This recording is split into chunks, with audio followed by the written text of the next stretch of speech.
Cookery சேனலை பார்த்து யார் வேணாலும் சமையல் பண்ணலாம். ஆனா சுவையான சமையல் பண்றது எப்படி?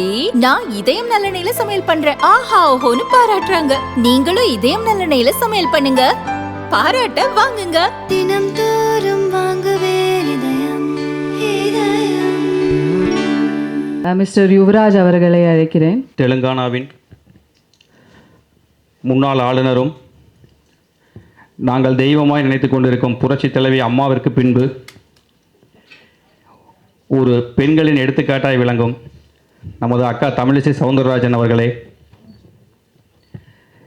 எனது மதிப்பிற்கும் மரியாதைக்கும் உரிய வழிகாட்டியான ஆசிரியர் திரு ரங்கராஜ் பாண்டே சார் அவர்களே, மற்றும் இன்று அவையில் கூடியிருக்கும் அனைத்து சான்றோர்களுக்கும் எனது நண்பர்களுக்கும் இனிய முதற்கண் வணக்கத்தை தெரிவித்துக் கொள்கிறேன். இப்போ நாங்கள் ஒரு 15 நாள் சார்கிட்ட கிளாஸ் கற்றுக்கிட்டோம். நிறையா சொல்லிக் கொடுத்தாரு. எனக்கு முன்னால் பேசுனவங்க எல்லாருமே சொல்லியிருப்பாங்க. அவங்க நிறையா ஸ்டேஜ் பை ஸ்டேஜ் சொன்னாங்க. நான் அதிலிருந்து கற்றுக்கிட்ட ஒரு சின்ன கதையாக உங்களுக்கு சொல்கிறேன். நான் என்ன கற்றுக்கிட்டேன் அப்படிங்கிறது. அவர் சொல்லி கொடுத்ததுங்கிறத விட நான் என்ன கற்றுக்கிட்டேன் சாரு கட்டுறதுன்னு சொல்கிறேன். இப்போ நம்ம எல்லாருமே அந்த 15 நாளில் இருக்கிற 33 பேருமே ஒரு பேட்ஸ்மேன் ஒரு டீமில். அந்த பேட்ஸ்மேனை அவுட் பண்ணுறதுக்கு ஒரு பால் தான் போடுவான். ஆனால் நம்மளை சுற்றி 11 பேர் நிற்பான். நம்ம ஒருத்தர் அவுட் பண்ணுறதுக்கு 11 பேர் நிற்பான். அது மட்டும் இல்லைன்னா நம்ம கூட ரன்னர் ஒருத்தர் இருப்பான்ல, அவனும் எப்போ வேணாலும் நம்மளை அவுட் பண்ணிடுவான். நம்ம ரெடியாக இருப்போம், அடிச்சுட்டு ஓடலாம் நினைக்கிறவங்களும் அவன் பாதிக்கு பாய்டா மச்சான்னு திரும்பி ஓடிடுவான். அப்போ நம்மளும் அவுட் ஆயிடுவோம். அதுக்கப்புறம் நம்ம அது பரவாயில்ல, நமக்கு அடுத்து இறங்க இருப்பான் பார் பேட்ஸ்மேனு, என்னம்மா மச்சான் 6 6 4 ஆனால் சொல்லி முடிச்சுட்டு மனசுக்குள்ள எப்போ அவுட் ஆகும், அடுத்ததான் நம்ம இறங்கணுமே அப்படின்னு மனசுக்குள்ளே வேண்டிட்டு இருப்பான். கடவுளே கடவுளே கடவுளே கடவுளேன்னு இருப்பான், நம்ம அவுட் ஆகணும். அப்புறம் வேடிக்கை பார்க்குற ஆடியன்ஸ் இருக்காங்கல்ல, அவங்க அதை விட 4 அடித்தாலும் ஓனு கத்துவான், 6 அடித்தாலும் ஓனு கத்துவான், அவுட் ஆனாலும் ஓனு தான் கத்துவான். அதனால நம்ம லைஃப் மீன்ஸ் நம்ம 33 பேருக்கு உண்டான அரசியல் வாழ்க்கையில் நமக்கு போடக்கூடிய ஒவ்வொரு பாலும் ரொம்ப முக்கியம். நெளிவு சுழிவோட 11 பேரில் 10 பேருக்குள்ள நம்ம கரெக்டாக அதை 4 லைன் 6 லைனை பார்த்து அடிக்கணும். அது ஒரு 4 6 அடிச்சுட்டா நம்ம வெற்றி இல்லை. நம்ம ஒவ்வொரு பாலும் அடித்து 20 ஓவர்னா 20 ஓவர், 50 ஓவர்னா 50 ஓவர், 5 நாள்னா 5 நாள் அடித்தா தான் match winning is the game. நம்ம எல்லா பாலும் கரெக்டாக அடிக்கிற மாதிரி நம்ம தினந்தோறும் காலையில் முழிப்பது ஏதோ ஒன்றை நோக்கி தான். அந்த பால் 6 4 அவுட்டா, இது மட்டும் தான் நம்ம டார்கெட்டில் இருக்கணும். நம்ம ஸ்டாண்ட் பண்ணுவோம், 2 நாளைக்கு நிற்போம், 4 அடி 6 அடி, அதுதான் நம்மளோட கேமாக இருக்கணும். அதை நினச்சிக்கிட்டு நான் அதிலிருந்து இந்த மாதிரி ஒரு தத்துவத்தை கற்றுக்கிட்டு கண்டிப்பாக சாருகிட்ட கற்றுக்கிட்டு நான் இம்ப்ளிமெண்ட் பண்ணி நிச்சயமாக நான் ஒரு நாள் வெற்றி பெறுவேன். அதே மாதிரி 33 பேர் வெற்றி பெறணும்னு எல்லாமல்ல ஆண்டவனை பிரார்த்தித்து எனக்கு பேச வாய்ப்பளித்தமைக்கு நன்றி கூறி விடைபெறுகிறேன். நன்றி, வணக்கம். தேங்க்யூ யுவராஜ். அடுத்ததாக மிஸ்டர் பாலகிருஷ்ணன். அனைவருக்கும் எனது காலை வணக்கம். இங்கே மேடையில் வீட்டில் இருக்கும் அக்கா தமிழிசை அவர்களுக்கும் அருமை சகோதரர் ரங்கராஜ் பாண்டே அவர்களுக்கும் எனது முதற்கண் வணக்கத்தை தெரிவித்துக் கொள்கிறேன். முதலில் ஒரு சில வார்த்தைகள் அக்காவை பற்றி பேச விரும்புகிறேன். தமிழ்நாட்டில் நாம் பல தலைவர்களை பார்த்திருக்கிறோம். ஆனால் பெண் தலைவர்கள் என்று நாம் பார்த்தோம் என்றால் வெகு சிலரே இன்றைய காலகட்டங்கள் நாம் வாழ்ந்த காலகட்டங்களில் இருந்திருக்கிறார்கள். முதலில் நாம் எப்பொழுதும் பேசுவது ஜெயலலிதா அவர்களை. ஜெயலலிதாவை பார்த்து பல பேர் பின்பற்றுகிறார்கள், அவர்களை ரோல் மாடலாக எடுத்துக்கொண்டு செயல்படுகிறார்கள். அக்கா அதை தொடர்ந்து இப்பொழுது நமது அக்கா தமிழிசை அவர்கள் ஒரு பெண் தலைவராக உருவெடுத்து கொண்டு வளர்ந்து சாதித்து விட்டார். இன்னும் சாதிப்பதற்கு பல இருக்கிறது, சாதித்து விட்டார். 2 மாநிலத்தின் கவர்னராக இருந்து செயல்பட்டு மாநில அரசுகளை எவ்வாறு செயல்பட வேண்டும் என்று தன் வழிகாட்டுதலால் ஒவ்வொரு நாளும் அவர் தனது சிந்தனைகளை செலுத்தி மக்களுக்காக செயல்பட்டார். அரசியல்வாதியாகவும் செயல்பட்டார், கவர்னராகவும் செயல்பட்டார். அதற்காகவே அவர் வெற்றி பெற்றார் என்று நான் கூற விரும்புகிறேன். இது மட்டுமல்ல, ஒரு நாள் டிசம்பர் 5ஆம் தேதி 2026 அன்று நான் அக்காவை டிவியில் பார்த்து கொண்டிருக்கிறேன். அன்று ஜெயலலிதா அவர்கள் இறந்து விட்டார். அப்பொழுது இரங்கல் செய்தி தெரிவித்துக் கொண்டிருக்கிறார். அப்பொழுது அக்கா அவர்கள் கூறினார்கள், நான் ஒரு தலைவராக வேண்டுமென்றால் ஜெயலலிதா தலைவர் அம்மையார் ஜெயலலிதா போல் இருக்க விரும்புகிறேன், அவரை பார்த்து நான் வளர்ந்தேன் என்று கூறினார். உங்களுக்கு ஞாபகம் இருக்கா என்று தெரியவில்லை அக்கா, எனக்கு என் மனதில் ஆழமாக பதிந்தது என்ற நாள். அதனாலே இன்று நான் உங்களுக்கு ஒரு புத்தகம் நேற்று அலைந்து திரிந்து வாங்கி வந்தேன். உங்களுக்கு அனைத்தும் தெரிந்திருக்கும். ஆனால் ஒரு சிறிய அன்பளிப்பு என் சார்பாக.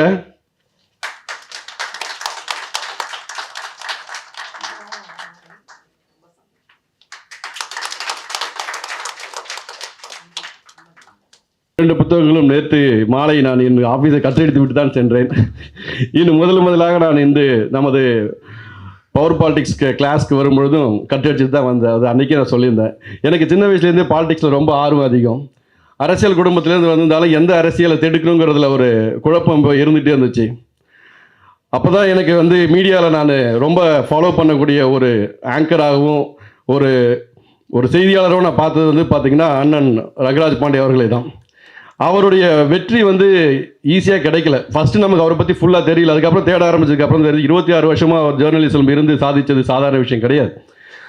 ஸோ இவ்வளோ பெரிய சாதனையாளர் தான் இப்படி கேள்வி கேட்குறாரு. எவ்வளோ திறமை இருக்குது, இவருக்கு பின்னாடி ஒரு பெரிய டீம் இருக்கும் போல இருக்குது, டேட்டா வர்ஸ்லாம் பின் பாயிண்ட் அடித்து தூக்குறாரு அப்படின்னு தோணுச்சு. சரி, இவர்கிட்ட நம்ம கண்டிப்பாக போகணும், கற்றுக்கணும் அப்படிங்கிற ஒரு மனசுக்குள்ளே ஒரு தீவிராத ஒரு வெறி வந்துச்சு. சரி, எப்படிடா பண்ணுறதுன்னு யோசிச்சிருந்தப்போ தான் திடீர்னு பார்த்தா ஒரு நாள் நியூஸில் நான் பார்க்குறேன், சாணக்கிய சேனலில் பார்த்துட்டே இருப்பேன். டக்குன்னு பார்த்தீங்கன்னா ஒரு ஆடு வருது, இந்த மாதிரி பியூர் பாலிடிக்ஸ்னு. தலைவரோட கனெக்ட் பண்ணுறதுக்கு இதுதான் நமக்கு சான்ஸு, விடாத வாய்ப்புன்னு சொல்லி உடனே நான் தலைவரை தேடி போகணும்னு சொல்லி முடிவு பண்ணேன். ஆனால் அப்போவே முடிவு பண்ணிட்டேன், என்னுடைய வாழ்நாளில் பார்த்தீங்கன்னா எனக்கு ஒரு மென்டாராக, எனக்கு ஒரு வழிகாட்டியாக, எனக்கு சரியான ஆளை தேர்ந்தெடுத்துக்கன்னு உண்மையிலே பெருமைப்படுறேன். எனக்கு பிடிச்ச துறை பார்த்தீங்கன்னா பாலிடிக்ஸ். நான் வாழ்கிறதுக்காக நான் ஒரு ஐடி கம்பெனியில் director, artificial intelligence and data அனலிட்டிக்ஸில் டைரக்டராக ஒர்க் பண்ணிகிட்டு இருக்கேன் ஐடி துறையில். ஆனால் என்னுடைய பயணம் பார்த்தீங்கன்னா அரசியல் நோக்கி தான் இருக்கும். சரி, இந்த 15 நாளில் சார்கிட்ட என்ன கற்றுக்கிட்டேன் அப்படிங்கிறத நம்ம யோசித்து பார்த்தோன்னா 1-2 இல்லை, 26 வருஷமாக படித்த ஒரு பாடத்தை 15 நாளில் நம்மகிட்ட கொடுத்துட்டாரு. இதை நான் படித்து இப்போ எல்லாத்தையும் நோட்ஸ் எடுத்து படித்து பார்த்தா இது ஒவ்வொன்றையும் நான் இம்ப்ளிமெண்ட் எப்போ முழுசாக கற்றுக்கிறது, எப்போ நான் இம்ப்ளிமெண்ட் பண்ணுறது, இதுக்குரிய டைம் ஃப்ரேம் என்ன அப்படின்னு யோசிச்சா பெரிய மலை போல இருக்குது. சரி, அதுக்கு ஒரு வழியை தேடணும்னு யார்கிட்ட போகணும்? அண்ணன்கிட்ட தான் போகணும். அண்ணனை போய் மறுபடியும் பிடிச்சி எப்படியாச்சும் இன்னும் சீக்கிரமாக கற்றுக்கிறது அப்படிங்கிறத அது ஒரு கிளாஸ் அட்டன் பண்ண போல இருக்குது. ஏன்னா 15 நாளில் அவ்வளோ லோடட் ஆஃப் இன்ஃபர்மேஷன், டேட்டா தான் இன்றைக்கி காலகட்டமாக இருக்குது. சார் பேசுறது எல்லாமே டேட்டாவாக இருக்குது, அண்ணாமலை அண்ணன் பேசுறது எல்லாம் டேட்டாவாக இருக்குது. அப்போ டேட்டா இருந்தால் தான் நீங்கள் அரசியல் பண்ண முடியும். பணம் மட்டும் தான் அரசியல் பண்ண முடியுமா? முடியாது. வெறும் ஃபேம் மட்டும் முடியுமா? முடியாது. டேட்டாவோட பேச கற்றுக்கணும். அப்போ டேட்டா எல்லாம் எங்கே இருக்குது? இங்கே இருக்குது. ஸோ இந்த டேட்டாவை ஃபாலோ பண்ணால் தான் நம்ம வெற்றி பெற முடியும். ஒவ்வொரு விஷயமும் நான் அரசியல் சின்ன வயசுலேருந்து ஃபாலோ பண்ணுறதுனால நான் நிறைய புத்தகங்கள் படிக்கிறவா எனக்கு பழக்கம் உண்டு. ஸோ வீட்டில் என் பொண்ணு சொல்லுவா, நிறைய புத்தகங்கள் வாங்கி வைக்கிற, எல்லாத்தையும் படிச்சிட்டியா? எல்லாத்தையும் படிக்க முடியல, ஆனால் படிச்சிருவேன் அப்படிங்கிற நம்பிக்கை. அப்போது சாரோட ரூமை பார்க்கும்போது புத்தகங்கள், அவ்வளோ புத்தகங்கள் ஒன்றும் இதுதான் இந்த அறிவு தான் அவருக்குள்ள இவ்வளோத்தையும் ஒவ்வொருத்தரும் கேள்வி கணக்கில் மடக்கிறது சும்மா கிடையாது, அது எல்லாமே அவ்வளோ ப்ரிப்பரேஷன். அப்போது ஒரு அரசியலுக்கு நம்ம என்ன தேவை, ப்ரிப்பரேஷன் தேவைங்கிறத நான் கற்றுக்கிட்டேன். முதல் விஷயம், நாம் கனவு கண்டுட்டு நான் முதலமைச்சர் ஆகிட்டேன், நான் கவர்னர் ஆகிட்டேன், இல்லை பிரதமர் ஆகிட்டேன், கனவு காணலாம். ஆனால் அதுக்குரிய முயற்சி, அதுக்குரிய பயிற்சி, இது 2 இருந்தால் மட்டும்தான் வெற்றி பெற முடியும். அதுக்கு அடுத்தது இந்த 15 நாளில் நான் இன்னொரு விஷயம், நானே கொஞ்சம் லிட்டில் பிட் லேசி ஃபெலோ தான். ஐடியில் இருக்க மாச்சா தூங்கி எழுந்துக்கிறது லேட்டு, தூங்குறது லேட்டு. ஆனால் டைமை ஃபாலோ பண்ணுங்கிறது இப்போ ஐயா கிட்ட கற்றுக்கிட்டேன். அது தம்பி சொன்ன மாதிரி பார்த்தீங்கன்னா 6:59 7 மணிக்கு கரெக்டாக 7 மணினா 7 மணிக்கு உள்ளே வருவார். நான் வரும்போது கூட என் ஒய்ஃப்ட்ட சொல்லிட்டு வந்தேன், சார் 11 மணினா 11 மணிக்கு வீட்டுக்கு அங்கே ஆரம்பிச்சிருவாங்க, 11:10க்கு போனோன்னா நமக்கு அங்கே இடம் கிடைக்காது, 10:30 மணிக்கு அங்கே போயிடணும் அப்படின்னு நான் சொன்னேன். சரி, ஓகேன்னு சொல்லி அதே மாதிரி கிளம்பி வந்துட்டோம். ஸோ நேரம் தவறாமை, பஞ்சுவாலிட்டி, அதே மாதிரி பார்த்தீங்கன்னா ப்ரிப்பரேஷன், ஒவ்வொரு நிமிஷமும் வீழ்த்திரு. நீ அரசியல்வாதி ஆகணும்னா ஒரு நிமிஷமும் வீழ்த்திருக்கணும். உன்னை சுற்றி உள்ளவங்க என்ன செய்கிறாங்கிறது நீங்கள் பார்த்துக்கிட்டே இருக்கணும், கவனிக்கணும். அப்போது நீ மட்டும் தூங்குறது இல்லாமல் உன்னை சுற்றி உள்ளவங்களை தூங்க விடாத அளவுக்கு கூட ஒரு படையை திரட்டி வச்சுக்கணும். இப்படி பல்வேறு விஷயங்கள். 15 நாளுங்கிறது 15 வருஷத்துக்கான பாடம். ஒரு நவரத்னங்கள் 9 15 நாள், ஒரு நாள் எங்கள் ரத்னங்கள் தான் சார். உண்மையிலே ஐயா, உண்மையிலே இது மிகப்பெரிய விஷயம். இதை நாங்கள் எப்படி அடுத்து கொண்டு போகிறோங்கிறதுக்கும் ஒரு வழிகாட்டுறது நீங்கள் எங்கள் கூடவே இருக்கணும். அதுதான் உங்களோட சேர்ந்து பயணம் பண்ணுறதுக்கு எங்களுக்கு ஒரு வாய்ப்பை கொடுக்கணும். எங்களை கட் பண்ணி விட்றாதீங்க தயவு செஞ்சு. ஸோ அது ஒரு ரெக்வஸ்ட்டாக வச்சுக்கிறேன். ஸோ அண்ணனுக்காக நான் ஒரு புத்தகம் டேட்டாவை வச்சு எப்போவுமே பேசுகிறதுனால, அவர் கான்ஸ்டியூஷன் பற்றி பேசினார் ஒரு நாள். புள்ளி விவரங்கள் பார்த்தீங்கன்னா எந்த இயர், எந்த ஜட்ஜு, என்ன ப்ராப்ளம் ஸ்டேட்மெண்ட் என்ன, அதுக்கு ஒரு சொல்யூஷன் அவ்வளோ அக்யூரேட்டாக பேசினார். அப்போ அண்ணனுக்கு சரியான விஷயம் எதுன்னா டேட்டா பாயிண்ட்ஸ். ஸோ அதுக்கு என்னால் முடிஞ்ச ஒரு சின்ன அன்பளிப்பு ஒரு புத்தகம்.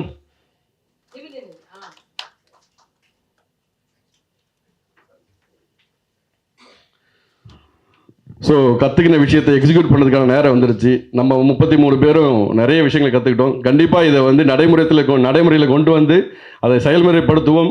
தேவையான சமயத்தில் நமது சாணக்கியரை அணுகி நமக்கான போதனைகளை பெற்றுக்கொள்வோம் என்று கூறி வாய்ப்பளித்ததற்கு நன்றி பாராட்டி விடைபெறுகிறேன். நன்றி, வணக்கம்.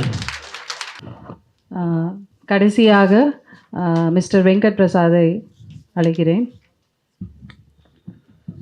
வாழ்க தமிழ், வளர்க பாரதம்.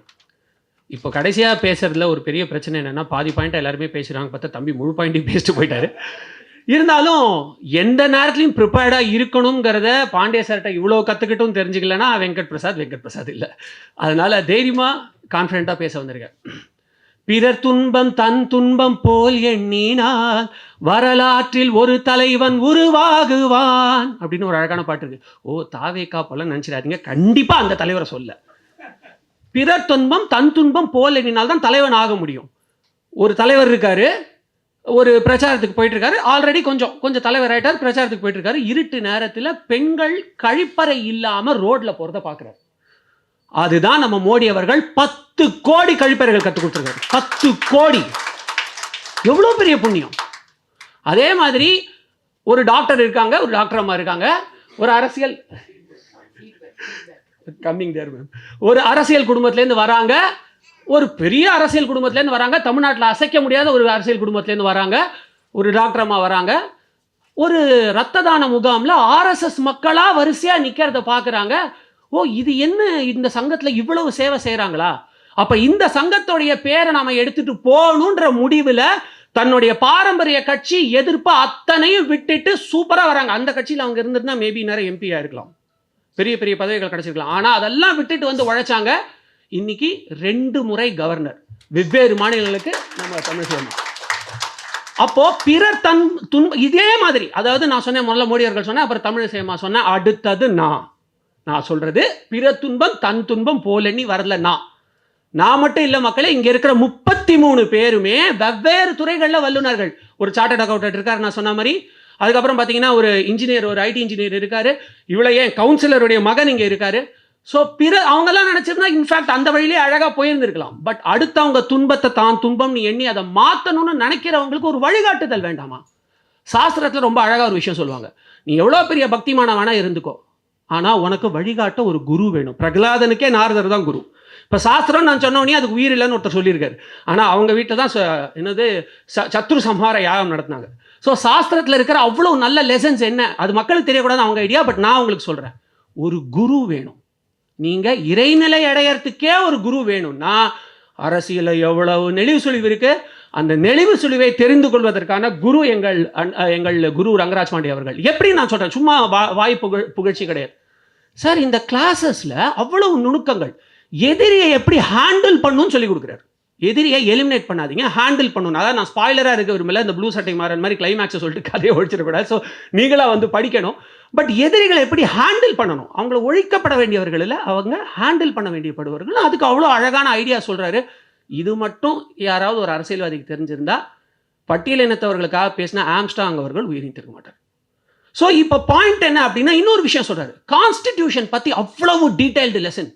நீங்கள் 3 வருஷம் உட்காந்து படிக்க வேண்டிய படிப்பது, அவ்வளோ டீடைல் லெசன். அதோடைய காசு என்ன, அதோடைய பிரதிபலன் என்ன நான் சொல்கிறேன்.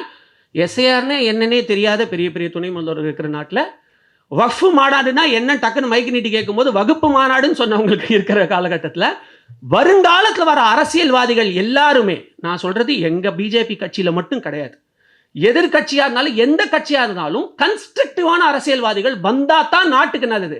ஏன்னா பாகிஸ்தான் மாதிரி ஒரு சப்ப டீமை தோகடிக்கிறது மேட்டர் இல்லை தலைவா. ஆஸ்திரேலியாவை வேர்ல்டு கப் செமிஃபைனல்லையும் ஃபைனல்லையும் தோகடிக்கிறது தான் மேட்டர். அதுதானே கன்ஸ்ட்ரக்டிவான கிரிக்கெட். ஸோ அப்படி ஒரு கன்ஸ்ட்ரக்டிவான அரசியல் வரணும்னா இந்த மாதிரி ஒரு பயிற்சி முகாம் தேவை. ஏன்னா கெட்ட வார்த்தை பேசுகிற ஒருத்தனை வந்து ஒரு எம்பியே பாராட்டுற அந்த நிலைமை மாறி நல்ல அரசியல், ஒரு பாஜகவே ஆட்சி பண்ணால் கூட இதில் இந்த மாதிரி மிஸ்டேக் இருக்குன்னு ஐடென்டிஃபை பண்ணி எங்களோட சூப்பரான திட்டத்தோடு நீங்கள் வந்தீங்கன்னா நாங்கள் அதோட சூப்பராக கம்ப்ளீட் பண்ண முடியும்.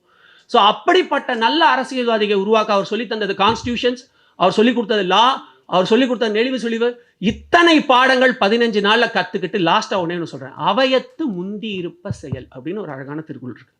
அது வந்து தந்தை மகனுக்கான சொன்னது.